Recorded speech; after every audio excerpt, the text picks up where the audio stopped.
Paget Primary School. I would like to welcome Scott Pierman, our parliamentary representative for Paget, who is here. We have a group of panelists, and this evening's conversation is on cyberbullying. So at this time, I'd like to hand the meeting over to our moderator, Evelyn James Barnett.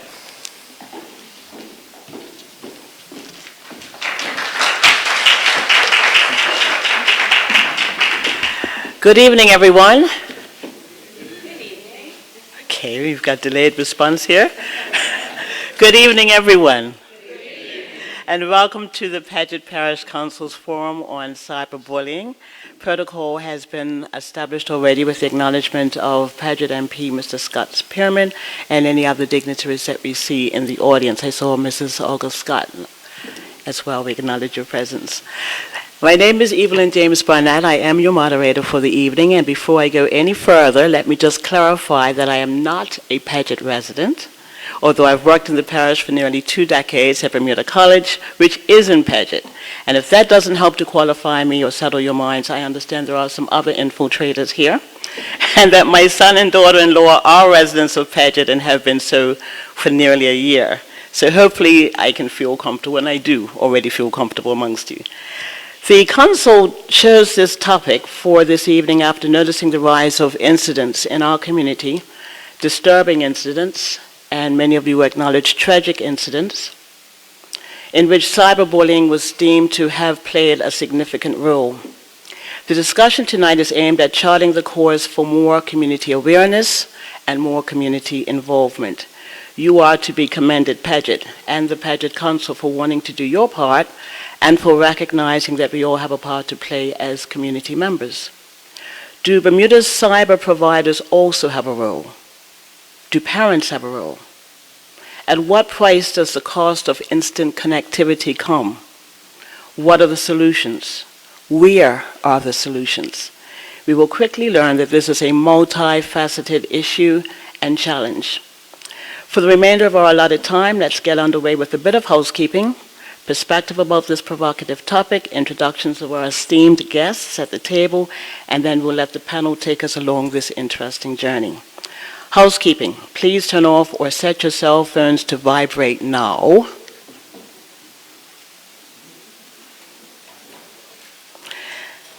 While you're doing that, just make a note that bathrooms are down the stairs to my left, and then turn to the right. The first is the gentleman's room, men's room, and then the ladies is right next to it. Our panelists will each speak for about 6 to 8 or 10 minutes. We ask that you listen carefully, jot down questions or comments for the question and answer period afterwards, and then keep either questions or your comments brief and to the point to allow someone else the opportunity to do the same. Panelists, to you too, we do have a timekeeper. You'll be notified when your time is nearing an end with a red, green, or yellow, red, yellow, or green placard. Perspective. Cyberbullying or cyber harassment is a form of bullying using electronic means. It's also known as online bullying. It has become increasingly common, especially among teenagers, and involves bullying or harassing others on social media sites. Beware, here's a caveat, cyberbullying is not just limited to young people. We also ask that if you have questions at the question and answer period, if you would approach the mic and then grab the mic first before you start speaking so that our partners out on Bermuda can hear the questions and answers as well. We do acknowledge the presence of Dennis from Bermuda. So without further ado, let me introduce our panelists. And we'll start from my immediate right. Kelly Lynn Hunt attended the University of South Carolina, where she studied psychology and the performing arts. After 2 years at the university, Kelly enjoyed assisting in the development of 2 orphanages while studying in an exchange program at the University of Costa Rica and then the University of Venezuela, where she completed her undergraduate degree. She is a certified substance abuse counselor from McMaster University and has a postgraduate diploma in complex trauma and child sexual abuse intervention from the Justice Institute of British Columbia School of Counseling. Kelly is also certified in family mediation and has a certificate in nonprofit management from the University of Wisconsin. Kelly is a proud mom of 2 daughters, Annalise and Layla. Hope I pronounced that right. Okay. Currently, Kelly is the executive director of the Coalition for the Protection of Children. She says in her bio she feels extremely fortunate to have been afforded the opportunity to experience cultural diversity and community service from a young age. Now it is her responsibility, she feels, to pay it forward and to be an agent for positive change. She says it's both an honor and privilege to serve her community in this capacity. Mark Clark, a former detective inspector, served on the Bermuda Police Service for 37 years. Although his mandate is to ensure safety for all citizens, he has been a strong advocate for the most vulnerable persons in our community, and he spent much of his career raising awareness and promoting safety for seniors and young people. I remember working with Mark Clark when I was the Police and Media Relations Manager many years ago, and that's always been indeed his passion and his drive. While leading the Vulnerable Persons Unit in the Bermuda Police Service and addressing the exponential increase of social media usage, Mr. Clark was instrumental in creating the Department of ICT Policy and Innovation and website cybertips.bm, which was created to empower Bermuda residents of all ages to safely and responsibly use cyberspace and technology. He conceptualized the current online legislation that protects children and has presented 3 times to Parliament to strengthen that legislation. Mr. Clark was one of the first advocates of registration and management of high-risk, dangerous sex offenders. He has hosted and organized the only Interpol Crimes Against Children meetings in the Caribbean, South and Central America, 35 in total in 2014. He's also a SCARS facilitator and dedicates his time to child abuse awareness and prevention. Chardonnay Rollins is a student mental health worker and researcher. She is a 22-year-old student, researcher, and mental health worker with a Bachelor of Science with Honours in Psychology from Kingston University, London. As part of her studies, she completed novelty research on bullying, cyberbullying, and anti-bullying organizations and has shared those results locally. She will soon begin her Master of Science of Child and Adolescent Mental Health at University College in London in September, and she aims to specialize in bullying and child and adolescent mental health. And lastly, but no means least, Mr. Larry Mossenden, an esteemed and renowned member of Bermuda's legal community. Mr. Mossenden has served Bermuda in this respect for nearly 25 years. He was called to the bar in England and Wales in 1995 and to the Bermuda bar in 1996. He served as Crown Consul from 1996 to 2001. He then moved to the Defense Bar, after which he was appointed in 2004 as Attorney General, Minister of Justice, and Government Senate Leader, having been appointed as a Senator in 2003. Following a further period in private practice from 2007 to 2016, Mr. Mossenden was appointed as Director of Public Prosecutions. In March 2019, he was appointed Puisne Judge of the Supreme Court, a position that he will assume in July. Weaved within this vast legal experience is Mr. Mossenden's background and expertise in computer science and technology. As Director of Public Prosecutions, whose department remit is to conduct criminal prosecutions in the public interest, the scope has now extended to connecting with community agencies and law enforcement to tackle cases which compromise the safety of our young people. Ladies and gentlemen, without further ado, we begin our panel with Mrs. Kellyanne Hunt. Please give her a hand as she comes.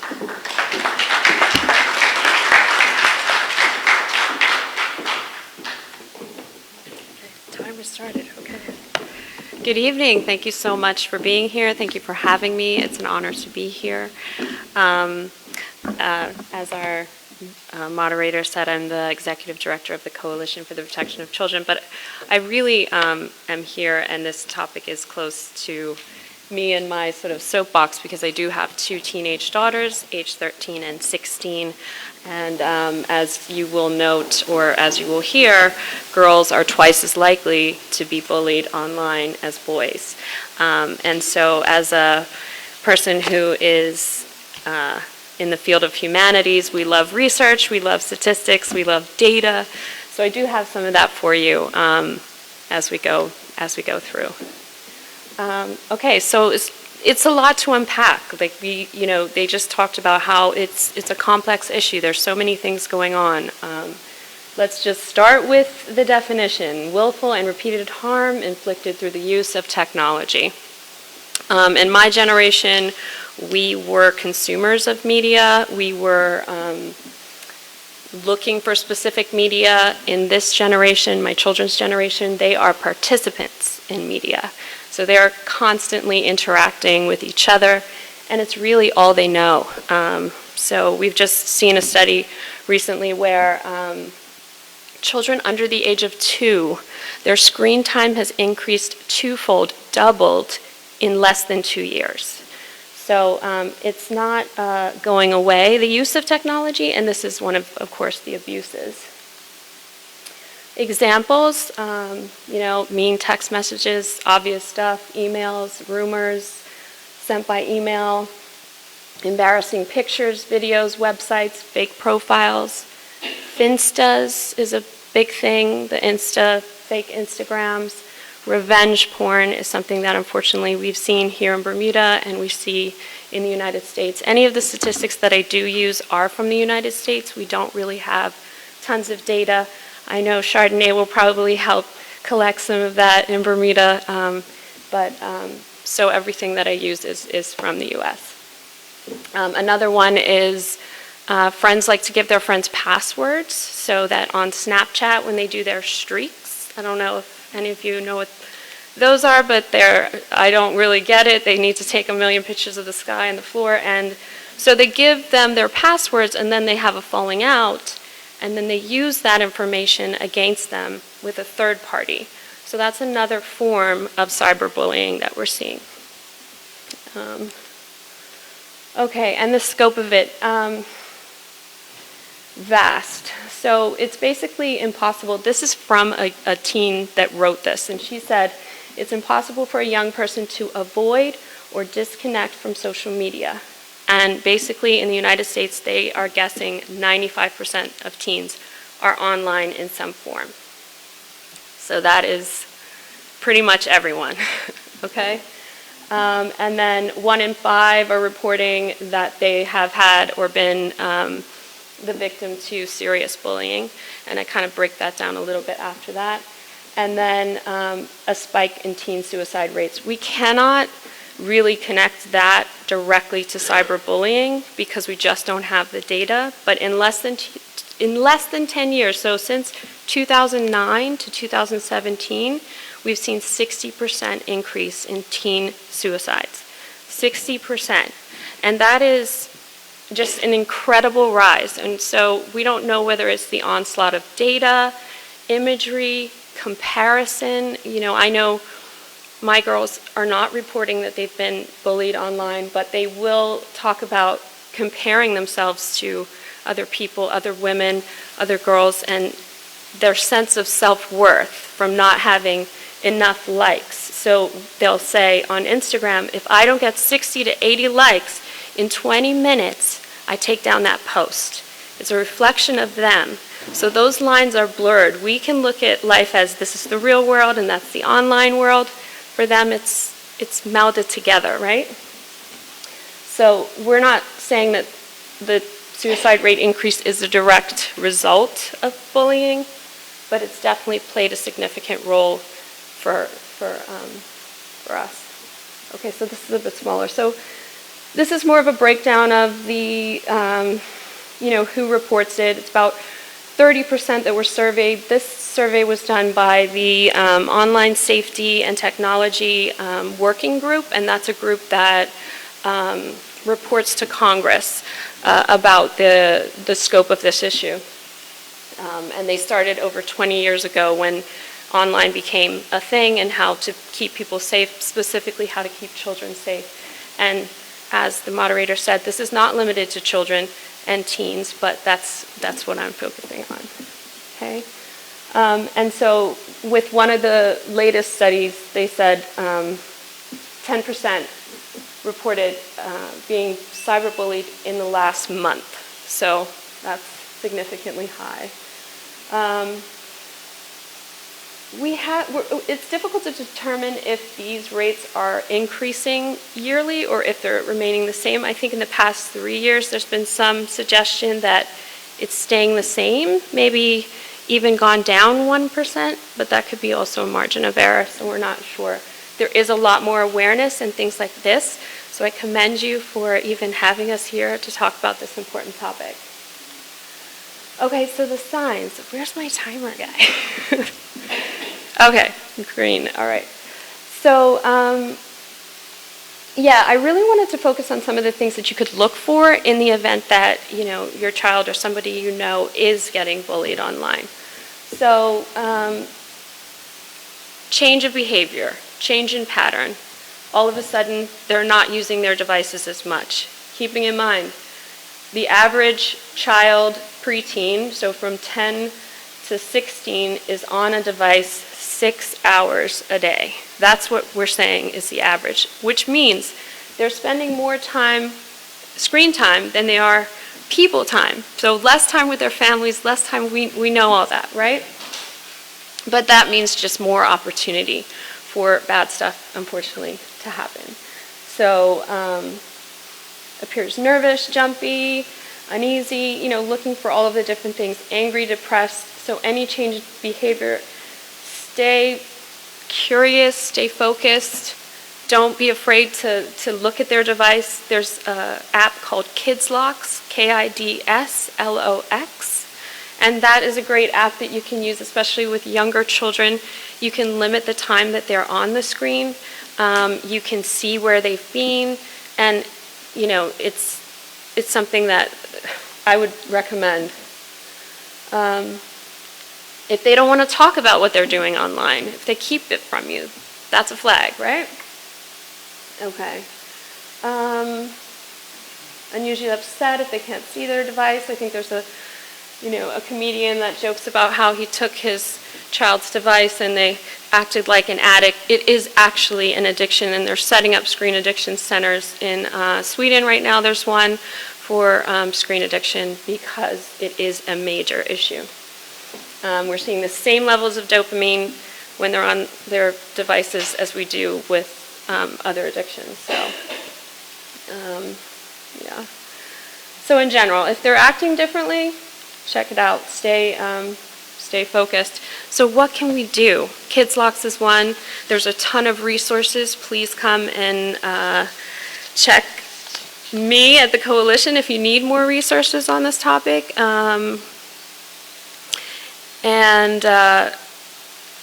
Justin Patchen and Sambir Hinduja, they're huge researchers in this field. They have a cyberbullying prevention and response book that is not too long that you can look at, that I would also recommend. Ensure that your child feels safe and talk to them all the time. That's my 7 minutes, but thank you so much again for having me. I appreciate all of you.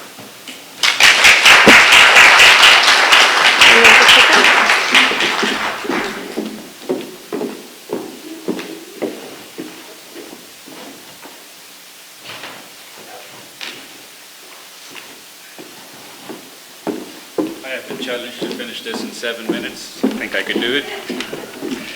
But before I begin, I'd like to thank my former principal. Actually, it's Larry and I's former principal, Mr. Cleveland Critchlow, and my former executive sponsor of Cyber Tips and child online legislation, which everybody knows is child pornography, Detective Superintendent retired Sinclair White. Without him, I probably would not be standing up here because he actually protected my back quite a lot. I'm not the easiest person to be told no. And if he didn't, we might not be here today. So in my generation, under Mr. Critchlow, what was our main topic? Social activism, civil rights, the man on the moon, Vietnam War, South Africa. Today's generation is the internet and all the poison and the good things that comes out of it.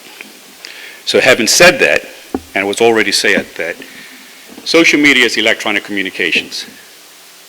In my generation, and many people in this room, our communications was magazines, TVs, radios, letters, telephone.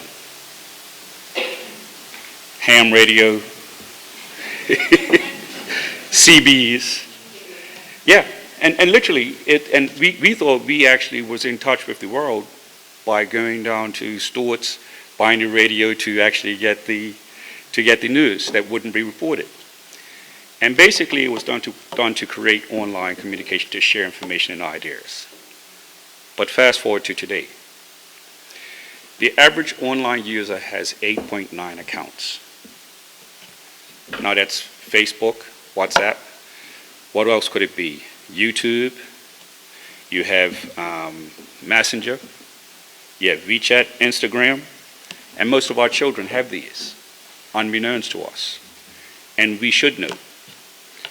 But the average time worldwide for users spent on social media, they say is 2.5 hours. That includes adults. And many of you say, well, I don't spend that much time. So it must tell you and give you an idea about how much time young people spend on it. And they say that young people spend on average up to 11 hours. So, average time on phones. I'm pretty sure that someone's on their phone right now checking messages. They say it's 3 hours. Social media is a tool we use to connect people with the people in our lives. It is a way to strengthen relationships and to make new ones. Anywhere online, social media gives people the opportunity to engage with each other. Amongst our young people is PlayStation. The game consoles that we buy for our children today actually are connected to the internet, and we allow them to connect with strangers. Cell phones. Every cell phone that we buy today has some form of connectivity to the internet. We have to buy data for which they'll get Facebook, WeChat, WhatsApp, Messenger, YouTube, Instagram. The access of social media amongst our young people as well as our elderly, because the same things that happen to our young people happen to our elderly,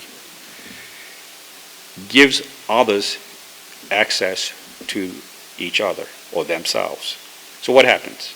Stuff like cyberbullying, which was actually spoke and touched upon and will be touched upon further by the other two modulators, is atypical today. Victims of that prolonged cyberbullying often end up with psychological or psychosocial problems, like depression and isolation, and Chardonnay will speak to that at length. According to a Pew survey conducted in 2014 and 2015, 94% of teens who go online have either been the victim or know someone who has been bullied.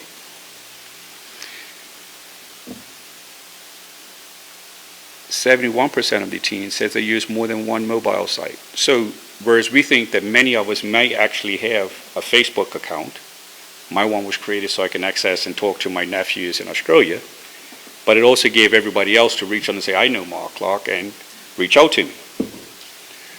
But if it doesn't happen at least once a week, a strange person whom I don't know would reach out and say, or connect, or try to connect. And 11 times out of 10, the answer is no. Because why did that happen? Well, one time I did connect to the person, because actually I thought the person was from St. David's and couldn't quite place the person. And immediately after I connected with them, they wanted to show me something that I've seen it before, but not have seen it from her. Didn't know the person, so that was my lesson learned. Why am I saying all of this?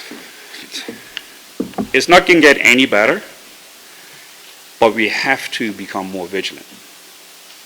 Why do we have to become more vigilant? Well, Facebook, for instance, has 2.2 billion users. YouTube, 1.9. WhatsApp, 1.5. Messenger, 1.3. And I'm talking billion. I'm not talking about millions. I'm talking billions. Instagram, 8 billion. And WeChat is 1.6 billion. But if you look at the worldwide map, WhatsApp covers 97% of the Earth's surface as far as accessibility. And this is how people access everybody else, not only people that they know, but also strangers. Now, why am I saying that? And I'm going to say it in 7 minutes. I think I'm doing pretty good with timekeeper. So, the top 7 dangers that children face online and how to keep them safe.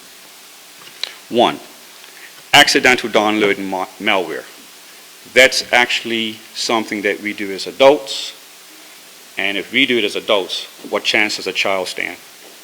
What is the youngest age that I've seen a child being issued a cell phone? I want to say 4. When I was coming through the airport on Monday, it was a little kid in a stroller with diapers on, and it was actually swiping on the phone.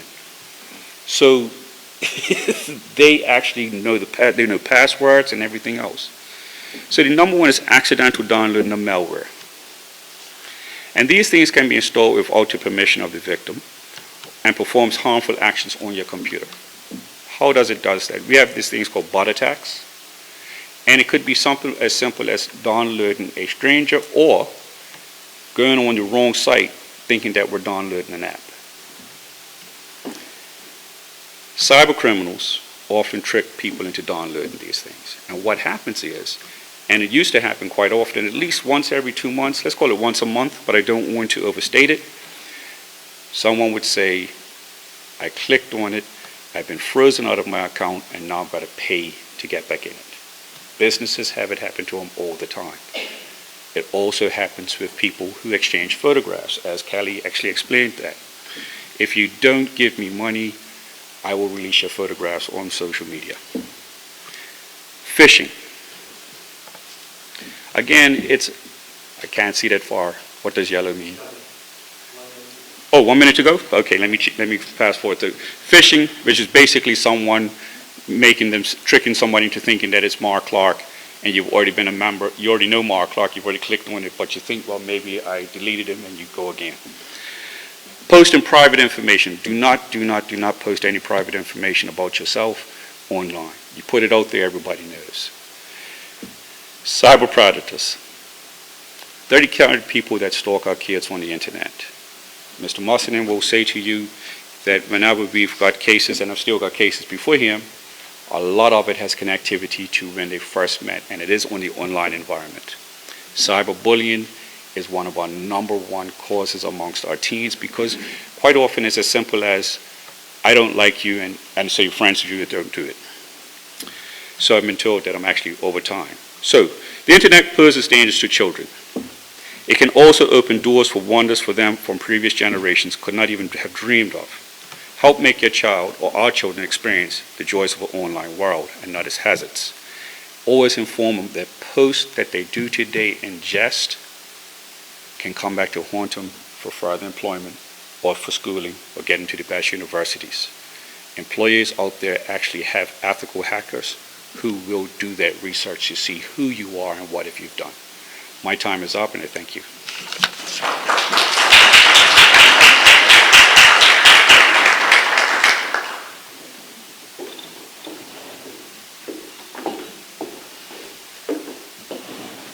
Good evening, everyone.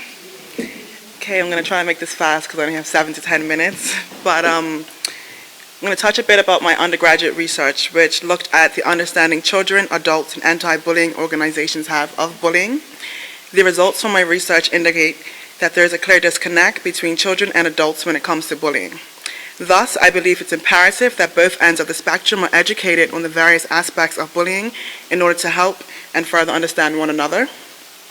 With this said, I would like to break down the fundamentals of bullying, the relationship to mental health, and some risk and protective factors. Firstly, there are a few key terms from bullying, which are the following: bully, bully victim, victim, bystander, and cyberbullying. Bullying is defined as repeated more than twice harm towards others using physical force, speech, or action to purposefully hurt another person's feelings or to create social exclusion. Bully victims are a subgroup of bullies who fall directly in the middle of bullies and their victims. There are bullies who are also victimized by more powerful bullies, but are also bullies towards others who appear to be less powerful than themselves. Thus, bullies are confident aggressors with high self-esteem. There are distinct variances between the two subgroups that research has proposed. Bullies are motivated by practical reasons such as gaining higher social status, or they use bullying as a tactic to persuade others into getting their way, while bully victims are driven by volatile reasons such as a temporary feeling of anger. The general definition of victim is a person who has developed a feeling of helplessness and passiveness due to mistreatment. The role of the bystander can be seen as controversial because he or she is either part of the problem or part of the solution, meaning a person who is a witness to their peers being bullied and is engaging themselves by laughing or teasing the victim or failing to intervene to help the victim is demonstrating a form of bullying. On the other hand, an innocent bystander who is a spectator of bullying or is aware that it's taking place and decides to intervene is part of the solution. At one point in time, bullying only occurred in one form, traditional. Traditional bullying consists of three subtypes, which are verbal, physical, and social. Until recent years, technology has evolved and has become a major part of society, birthing cyberbullying. This is a tactic used by the oppressors to have another method which is becoming the new face of bullying. The intention of both forms of bullying are similar as they aim to cause harm towards the victim and are still showcasing negative side effects. However, cyberbullying allows the bully to remain anonymous to the victim. This level of anonymity can easily create a power imbalance between the bully and the victim. Cyberbullying allows the bully to have persistent contact with their target due to the social media being easily accessible using mobile phones and laptops, thus leaving the victim to feel as though they're unable to escape the bullying. Research further suggests that the perpetrators who choose bullying as their medium to bully others, who choose cyberbullying as their medium to bully others are more cowardly and do not have the courage to confront the victims face to face. Overall, bullying in general depends on the victim's feeling of victimization during the adverse social experiences. Research also indicates that the experience of being bullied can result in increased rates of mental illness. Victims of bullying report higher levels of anxiety, depression, and suicide thoughts or behaviors than those who have not been bullied. Research also indicates that there is a plausible relationship between bullying and mental health. Craig, 1998, investigated the relationship between bullying, victimization, depression, and anxiety and found that there's a connection between the variables. And anxiety and depression occur depending on the person's coping styles during the bullying interaction. This finding is seemingly appropriate as victims tend to feel different emotions during and after the process of bullying. Moreover, as previously mentioned, victims are the ones who report mental health problems such as anxiety, depression, and suicide ideation more than those who were not victims. Research also indicates that a previous history of exposure to bullying and poor interpersonal relationships are predictors for emotional problems during adolescence. Continuing this notion, those who experience frequent bullying may develop psychological and somatic symptoms which can continue through to adulthood. Therefore, victimization has a significant role on the future emotional security of adolescents and potentially adults. Studies further propose that girls are more susceptible to mental health difficulties as a result of bullying than boys. Due to the variances in methods used by the different sexes, boys tend to use aggression, traditional bullying, while girls use indirect methods such as social exclusion and cyberbullying.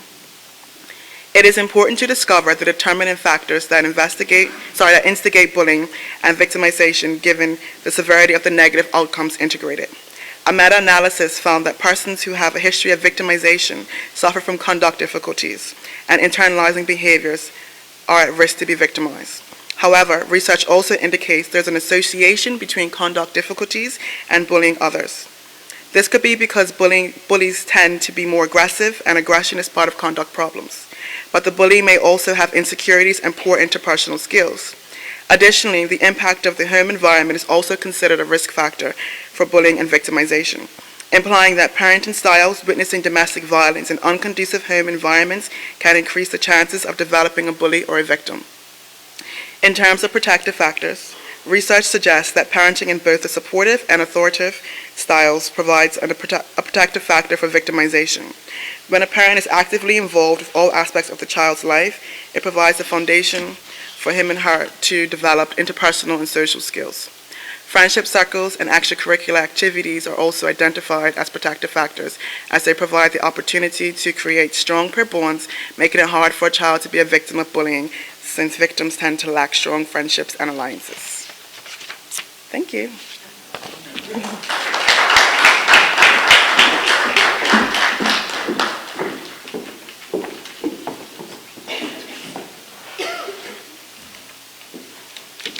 Good evening, everyone. It's a pleasure to be here. I'm blind, so I can't see the colors in the back, red or yellow or green. A lawyer, so I can't count, so I don't know, about 7 minutes or 8 minutes. And as lawyers, our opening speech normally about half an hour. So I don't know where I got, just 7 minutes. So I have the slide here. It's a real pleasure for me to be here. When I went prospect primary with Mr. Critchlow, he used to have to use the cane to get us to, come back into the classroom because everybody wanted to be outside playing, not playing with like games and toys and those sorts of things. I see Ms. Scott there, and we used to have the youth teen conferences where we talked about teenage problems then. It was never social media, right? And then I went to university with Barclay Simmons here, and we used to we would argue about politics, we would argue about law, we would argue about all sorts of things. And if we had social media, we probably wouldn't be doing those kinds of discussions. So, it's a big issue these days, right? So I'm going to get on with this. So this saying here, sticks and stones may break my bones, but words will never hurt me. True way back then, but now it's a different world.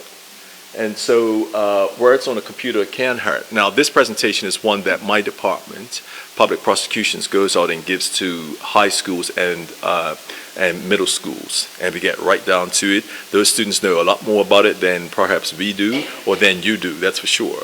Okay, so if the picture seems simple, it's geared towards middle school and high school students, all right? Don't be alarmed or insulted. So where can cyberbullying take place? We've already heard that it can take place on all sorts of platforms. So who here has Facebook? Just put up your hands real fast. Okay, you're all played out. Facebook's played out. So who has Instagram? Yes, so that in high schools, they all put up their hands for Instagram and Twitter and Snapchat, right? So you guys got to get hip, pack away the Facebook, and then step up to these things here. But bullying can take place in all those particular platforms, right? When stuff goes out on the computer or the network, it's there forever. We really can't get these things removed. So our people, we have to be concerned about what goes up on a network and try to prevent the bad things. So because we have this bullying, there's lots of efforts like this one to talk about anti-cyberbullying and to stop this. So there's a lot of effort around the world and in Bermuda to stop bullying. And so what is it? You've heard some definitions about what stalking is, and I'm not going to go through all of that, but it's really people who are trying to harass or to upset other people, to terrify them in some way, and it has huge impacts on them. Same thing with cyber stalking, with the perpetrator is really trying to have some kind of control or negative impact or effect over the victim. Most of it is based on lies, all sorts of things that are untrue. Stalking doesn't just happen to be in one country. It could be across the world. There's more to this slide here, where there was a person in the United States who was, in Australia, who was stalking somebody in the United States, and then some proceedings were launched, and the person in Australia was prosecuted, and successfully prosecuted as well, for harassing somebody from way across the other side of the world. There's a lot of effects about harm and self-harm, and you've heard the stories about victims of cyber harassment, cyberbullying, what they do to themselves. You see, it's significant issues and significant harm here. So depression, self-harm, withdrawals, decline in school behavior, the physical health, anger, a loss of confidence. People don't want to go to school, and in some cases, we took the word suicide off of the slide when we go to the schools, because that is something we never want actually to put that in their minds, right? So we remove that. But here, I can say that that's also something that happens. And then we've got non-consensual pornography, revenge pornography. So this normally adults who decide when they're intimate and they like each other to take some sensitive pictures or sexual pictures, and then when it's all over, boyfriend doesn't like girlfriend anymore, and then they start to post these things. So that happens on a regular basis as well. We prosecute those cases here in Bermuda. And then, as I said, who's talking about you? It's normally bad things, untrue things, libel and slander. People's privacy is being violated. And then we come down to sexting. So everybody knows what sexting is. People who are taking pictures of their private parts, and then they're sending them on to other people. And so it can be called these names you should know about. It's about trade in nudes, also pick for pick, okay? And so we have to be aware of those dirties as well. And so we try to send a message not to take these pictures, not to send these pictures. Once they're sent, as we know, they go all over the place and there's no control. You lose control the moment you hit send. Now, I think in some platforms, you can actually send the picture and it disappears after about 2 or 3 seconds, right? But there's always some software that gets over that. And then there are people who can take a quick snapshot and then they've got that and they can send that, right? Now, some people are smart enough not to put their face in the same picture as their private part, right? But they really shouldn't be doing that neither. And then, so sexting, you've got adults, male or female, who are talking to young people on the other side of the internet, other side of the communication, and they're trying to get pictures. So we've encouraged the students, if you get these kinds of requests, report it to an adult, report it to your teacher, report it to your parents, and then let them get involved, right? Now, shortly after we did this presentation to one of the schools, we got a report from the school that the request was made to a young lady, and just a week after the presentation, and she ended up sending a picture of another girl, not herself. So it was like, okay, the message was kind of lost, but we have to keep pushing. And so, but she did eventually report that. Okay, so a little bit more about sexting. So we try to say, don't do the sexting. And then here are the risks. As I said, there's no control of those images once they go out there, once they're shared. Okay, so you have to be aware of that. And then it could lead to the blackmail, the bullying, and the harm. And in fact, earlier this year, there was the loss of a young lady. I don't want to get too much on it because it's being broadcast, but there were some issues about, at this exact same time, I see green, I do see. At the exact same time, there were some issues about this. And so we have to really have a lot of concern about bullying and about the harm that it can cause. A lot of law in there, but we will prosecute and we will not step away from this or fear anybody when it comes to prosecuting. I prosecuted a case just recently that Mark Clark had investigated about child abusive material. A gentleman in Bermuda was the worst offender in the Caribbean, and the Department of Homeland Security picked up his IP address. Investigation in Bermuda led to him. Laptop was found under his bed, 1,200 images of children there. I prosecuted that with another colleague of mine, and so he was convicted and he awaits sentence. Bermuda laws, Criminal Code, Computer Misuse Act, Summary Offences Act, Telecommunications Act, there's enough law to cover any of this kind of behavior. Accessing child pornography, sending revenge porn. I can't see that color. Okay, if you do cybercrime, what's going to happen? We're going to find out, the police are going to show up, we're going to seize your devices, all of the devices in your house, and I can tell you, I can take anybody's phone right now, and by probably about 5 o'clock tomorrow afternoon, I'll have 3,500 pages of whatever content you have on your telephone. At least 3,500, unless you just bought the phone. At that point, I probably have 1,000 pages. But it's enough stuff there, okay? So food for thought. What's funny today is not going to be funny when you're further down your career. Okay? We want Bermuda's youth to succeed. We say this in the schools. We want them to have a very nice career and to be aware of all of these things and the dangers. And we want them to know about cyber safety. I don't even see red. And we want people in Bermuda to be successful citizens. We want our students to succeed. They can be whatever they want to be. Okay? And that, look at that red, and I've been able to come to the end of my presentation.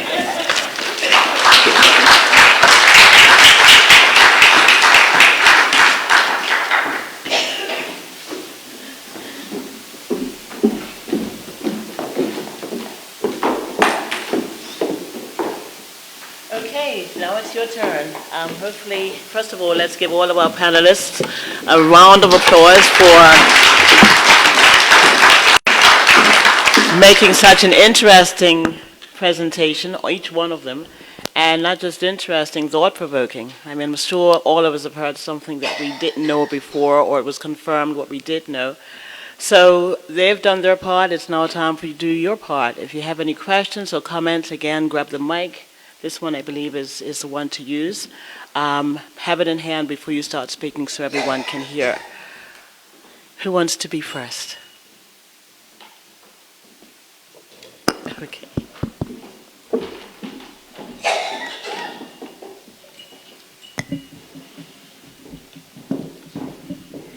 Good evening. Thank you once again to our panelists. Really appreciate it. I want to direct my question to Chardonnay, first of all. And you talked a little bit about bystander behavior and sometimes it being either the problem or the solution. And I'm just wondering, in your experience or your research, how equipped do you think the young people are to be bystanders, to be part of the solution? Because I know sometimes it can be or feel scary to speak up or stand up. But at the same time, I think especially during the teenage years, the peer-to-peer communication is probably more vital than the adult-to-peer sometimes, because they feel their peers are more esteemed sometimes than the adults are. So how adept or equipped do you think high school students and such are to do bystander behavior in the positive way? I think that everyone is well equipped. We all have a moral compass, so you know right from wrong. What my research has indicated is that if you are close friends with the person who's being bullied, you're more inclined to check on them privately to see if they're okay. However, like you said, people are afraid to stand up in a big crowd of people to say that this is wrong. So I think that everyone is well equipped. It's just helping our young people realize that it is okay to be the odd one out and say that this is, that needs to be stopped. So I think that's the main problem right there. Thank you. Before we go any further, let me acknowledge the presence of Minister Walter Rabban. Welcome, sir. Any other questions, comments? Good day. Thank you for your information. I actually have two questions. Kelly, I just wanted to double check the statistic that you mentioned, the increase in the teen suicide. Did you say that was 16%? 60. Okay, So that's what I thought you said, from- but I thought that can't be. So the study from 2009 to 2017, it increased by 60%. So Okay, doubled. pretty yeah. scary. Yeah. Unfortunately. Chandray, I hope I pronounced it. Chardonnay. Sorry. It's okay. In the beginning intro, it talked that you've done a lot of research as well into some of the programs and I would say companies, nonprofits that are doing quite a bit of outreach in this way. Do you have some feedback for us on that, on some companies that you've seen that are having an impact of change? Okay, my research was based in the UK. We looked at all anti-bullying organizations in London. We actually sat down with all of them and done a qualitative study, which is where we asked them questions like an interview, basically. They are helpful in prevention, but the biggest problem that we found, which is what I stated, is that there's a disconnect between their understanding of bullying and the children's understanding of bullying, which is why education is paramount.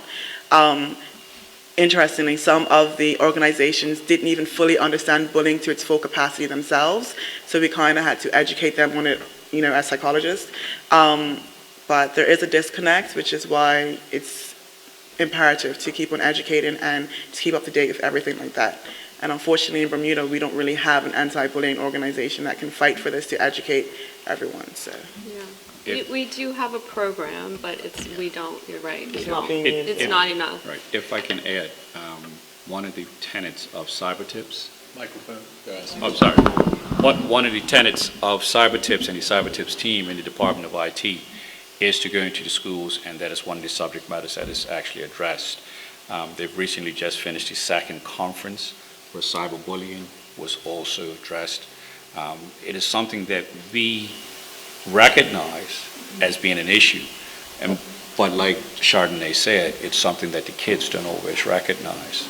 Something as simply as being on a group chat and calling someone ugly, or saying that they got braces or they got bad teeth or they got dirty clothes. They don't realize the impact of those small words or those innocent words, but on the person who's been the recipient of it. It's still very taboo here. So like CyberTips does go around schools, but the school has to ask CyberTips, I believe, to come in. It's not like they're just going around to every school giving out the information. It's a very taboo topic as well as mental health. No one really wants to have the conversation, even though it's happening in our own backyards. So. The primary schools are starting to adopt the the Speak Up, Be Safe program with the in partnership with the Ministry of Education in a preventative educational way. So P1 is really, when we talk about the responsible use of technology, we talk about opening a window and not being able to close it, we sort of metaphorically. And it goes up to what's public, what does that mean, what's permanent, what does that mean, and then pause before you post, and really advocating for schools to be more diligent in terms of what their standards and what goes into their handbook as far as what their expectations are. So. Let me ask, is there any, or can you describe, or maybe in more detail, say what kind of key messages? There are some here, I'm sure, who have children, teenage children, some have grandchildren who are at that age where they're just starting now to be conscious about themselves and prime targets for bullying. What are key messages that you can tell your children or grandchildren at varying ages about bullying overall? Like bullying is not good, or do you have key messages for age-appropriate groups? Developmentally appropriate. I think, so in P1, we would say, in terms of any kind of abuse, that you're unique and special, and there's only one you in the entire world, and no one deserves to hurt you. Like, no one should hurt you on purpose. You deserve better than that. And so I think just empowering our children, talking to them, it's not one conversation, it's many conversations. And so, I think just giving them that space to talk to you. But one of the things as they get older that you can do is create a contract, a responsible use of technology contract that you don't create, but that they create with you and that they think is reasonable, because they do. They have a moral compass and they do know, and if they create it, they'll stick by it. So I think, that's one of the things that we found to be effective. Taking the devices away totally can isolate them as well. So that hasn't really worked as effectively for the older ones. So that's one of the things. It's kind of difficult. I mean, I was just looking at some notes that I actually hear on internetsafety.org, which has done a lot of work around cyberbullying. It says that 90% of teens who participate in social media ignore bullying. 30% of them are actually victims of bullying. And we all grew up on the street. Sorry, I thought my voice carries, but we all grew up on the playground where the strongest were the biggest bullies. And we ignored when he was picking on somebody else because he wasn't picking on us. And it's the same thing online. I can say we all see it, but because we're not the victim of it, we say it's not our turn and we ignore it. And it is about educating our kids that if it's not something that they want visited upon themselves, then they should actually stand up and defend that, either walk away from them and cut them off and support the victim. And just keep on reaffirming those messages, taking the opportunities to actually have those teaching points. Sure. May I add that a test that I've heard is that if you can't say it to your grandmother or show it to your grandmother, then you shouldn't post it or send it. Yeah. So that's a good test, the grandmother test. Simple. Yes. Yeah. How are we doing for time? Thank you, panelists. It's mind-blowing, just even trying to think. My question is more related to the service providers, and do they have a role to play, whether it be a technology providing organization or even a service, something like Bermuda, because we have a society that now, or a culture where people will put into writing something that they can't sign their name to, or they don't have to sign their name to, and as a result, different people take the reaction or will react differently to the information that has been written. In respect of service providers, I'll just speak about ISPs. I'm in the area of investigations and prosecutions, right? And so some ISPs will save some of their data and they have it available for investigations, and then others don't. So really, if I could recommend, and that's part of my mandate, would be that there should be some legislation to say that you have to keep certain amount of information on your servers wherever they are in the world so that an investigation could take place. For instance, IP addresses. People know what IP addresses are. They get, it's something to do with your modems. But if we know that somebody's downloading child abusive material, they would say, like for instance, Department of Homeland Security would say, it's coming from this IP address. And so they send that to us in Bermuda, the investigation starts. We can go to an ISP, which is I'm not going to say their names, but we know who they are, right? And then we can check their records and ask them to produce, who has this IP address on this date? Because IP addresses in your house change. And then we can go up and get it. But if there is an ISP provider who doesn't see that data, then we can't find out who they are. So so that's my point there about investigation. And from an educational point, having been on both sides, the ISPs actually have an educational component to them. It is not something that they tell you when you're at the point of sale. But if you go on most of their websites, they will actually have some information. Now, I keep on going back to cyber tips, and I've actually put enough pens, I think, on the back. It actually has the web page on it. It is also a helpful tool. Microsoft would also have downloadable apps if you want to put them on your children's phones. Stuff that you can do if you want to monitor. Set up the cloud account for your children's account so that it goes to your cloud account, and whatever they upload or download, you should also receive. Don't allow them to actually have unfettered access to the devices that you've paid for. They cannot sign a contract until after they're 18. There's enough lawyers in the room to agree to that. So if it's your phone, it's in your name, take ownership. Take ownership. Education is a key. You can go on YouTube, and the same information that we've spoke about today, they actually would have it in video forms. The UK actually have a web page called CEOPS, which is Child Exploitation Online Protection Center. And they actually have videos on everything you want to know, from cyberbullying to cyber taxing to sexing to cyber predators, posting private information. They will have a video about that of information and education. Do that. Do that. Thank you for speaking tonight.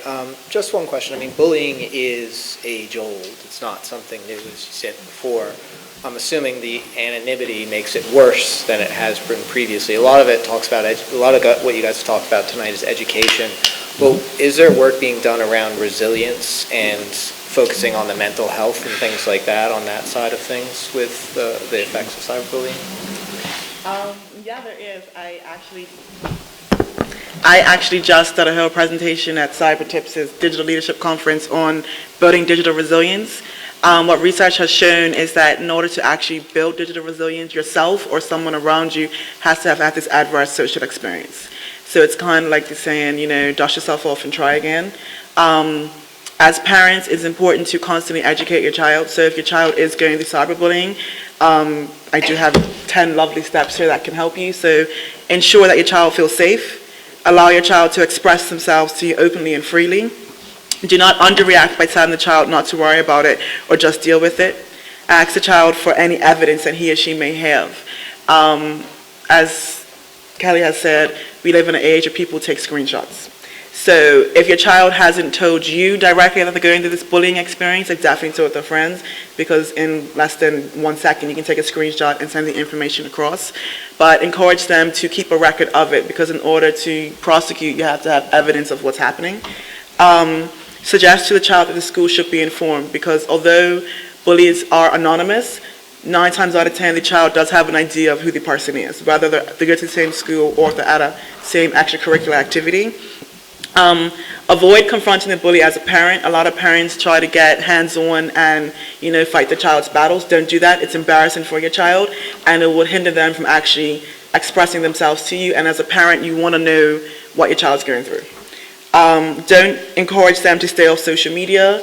As you said, by encouraging them to take their phones away or say, just avoid it. it actually, it's like an addiction. So they go through withdrawals, and does more harm than good. If your child is severely struggling to cope with the bullying and refuses to attend school, seek counseling as soon as possible. As a parent, you should be well in tune with your child, so you should know the highs and the lows. Sometimes, parents can be overzealous and think that the child's going through depression or really just having a bad day. But if you feel like the child is going through something and they're not addressing it to you, take note of it mentally as a parent. Ask them how their day was in a roundabout way, because sometimes, especially when they get older, they're not going to straight up and tell you, like, listen, I'm being bullied. Because it's an embarrassing feeling. No one wants to tell the parent that. Use your own discretion as a parent when to involve the police, and implement measures to prevent cyberbullying from reoccurring. So this goes back to building digital resilience in the sense that educate them about privacy settings. Don't accept people you don't know. What we're finding is that a lot of people are making like the fake Insta accounts and fake Snapchat accounts. If they don't know the person personally, block them. There are ways. Every social media platform does have a blocking button, but it's up to the user to do that. So yeah, I hope that helps. May I add that you can establish some rules in your house. It is your house, and unless they're paying the mortgage or the rent, then you don't have to really get in negotiation with them. But for instance, it could be 9 o'clock is cutoff time for Wi-Fi or using your devices, and they have to put it on the kitchen counter or put it somewhere until 6 o'clock in the morning. Or at meal times, you say, well, we're not going to have devices. We'll put it aside, and for this, the next hour while we're sitting there having a family meal, then no one is going to use their devices. So it's very hard, it's challenging, but it is possible by establishing some rules. And as a parent, you should definitely educate yourself, because most parents still use Facebook, and as we know, Facebook is outdated. Yeah. So educate yourself about Instagram, Snapchat, Twitter. I don't know what other younger children be using these days, Vine. but Vine, they still Vine. exist. Okay, well, people still use Vine. Different things like that. Educate your child about about these different social media platforms, because in order for you to realize, get a way around it. Also, you can make a fake account as a parent, because most children, I know when I was younger, you block your parents, because no one wants to have their parent on social media. So it's ways around that. Yeah. So next month when we come back, we're going to ask who's on Instagram and Facebook. We expect to see different hands. Snapchat. A question here? So one thing that I've heard, and I just wanted to get your opinion on it as well, I just thought it might be valuable to bring up for discussion, is that oftentimes something does happen and they're so scared about getting in trouble. They protect themselves by not sharing with their parents because they don't want their devices taken away. So I think carte blanche is the rule for most parents, that if something happens, that we want the children to share that with us and teach them how to use their devices responsibly rather than punish them for something that's happened. I think everything is a teachable moment. I mean, to keep an open dialogue with your child is paramount. We're just as scared, we're more scared than them.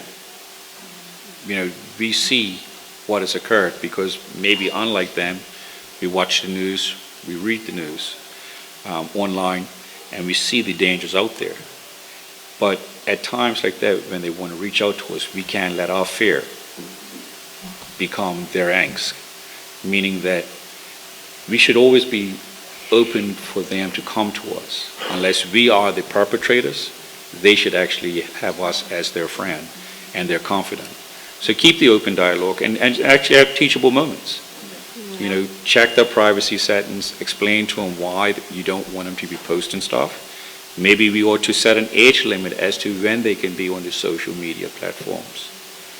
It's tricky. The age is going down and down rapidly. We say, especially with the teens, you listen to understand and not to respond, right? And so the more that you can get them talking, the more you'll know what's going on with them. Mr. Mussenden talked about the pick for pick. That is, by the age of 16, 1 and 2, almost everyone has been asked for a nude at this point. That's a new normal. So we do have to educate ourselves, because as much as we want to provide preventative education, we need to know really what's going on. And so we could have a whole panel just like this of teenagers educating us on what it is they're going through. I think, As we wrap I can up. chime in again. And turn that one. And when there is the pick for pick, trust me, they have the picks. So you may think they don't have the picks, but they've got the picks ready to trade if, a lot of them do. And so don't think that not my child or anything like that. Those pictures are available for a quick exchange. Okay. Yes, if I can actually put back on the hat that I used to have, don't let yourself think the age of the pick. Don't think it's a teenager who's actually looking like a young adult. They are children younger than 10 who are exchanging photographs. They're not teenagers, not all of them. They're children less than 10. And if I'm going to shock you a bit more, when we talk about child pornography, or as I like to refer it as child abusive images, we are not always talking about teenagers. And more often than not, we are actually talking about persons under the age of 10, as young as being newborns. So don't think that the world, you don't have to worry about stuff until you have to always be vigilant, but you'll always got to now say, I need to be in a frame of mind in which I can have an open dialogue with my child. Okay, thank you to all of our panelists. We are having to wind up because they've got the AGM, I understand, right after this. But I think one of the sobering things I've heard, and I think a couple of the panelists mentioned, is that this is not going away. It's not going away. And so this is something that we will have to live with and learn to cope with and manage for the health of our young people coming up. Well, I think, is this the parish constable in the back there? The police? Acknowledging your presence as well. Thank you for being here. That means a lot.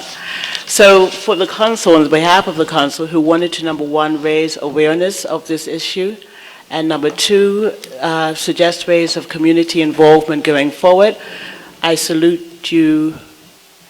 Yes. Yeah. We acknowledge the minister as well, who slipped in the back there. Thank you, sir, for coming. We appreciate your presence. We want to be able to have community involvement as the next step for the Paget Parish Council. So this is only the beginning. Please continue to support them in their work about community awareness and community involvement for cyberbullying. I'm sure you're not going to hear the last of it this evening. That will go on and upward as we strive as a community, rather parochial or as a lot wider community, to tackle this issue. I don't think it should have the preeminence and the power that it does to affect our young people so tragically and so deeply. So with that, thank you very much for coming. Those of you Paget Parish residents, hopefully you can stay for your AGM. The rest of us will take our leave. Thank you to the panelists so very much. Give them one more round of applause. And I will take this opportunity to thank the parish council. Thank you very much for putting this on, and I'll turn it over now to Ms. Jody Virgil. Mr. Pittman. Okay. Thank you very much, panelists, and also our moderator. What a wonderful job. I'll applaud you also. Thank you. We'll take about a 10-minute break, and then we'll move into the... please, if you're...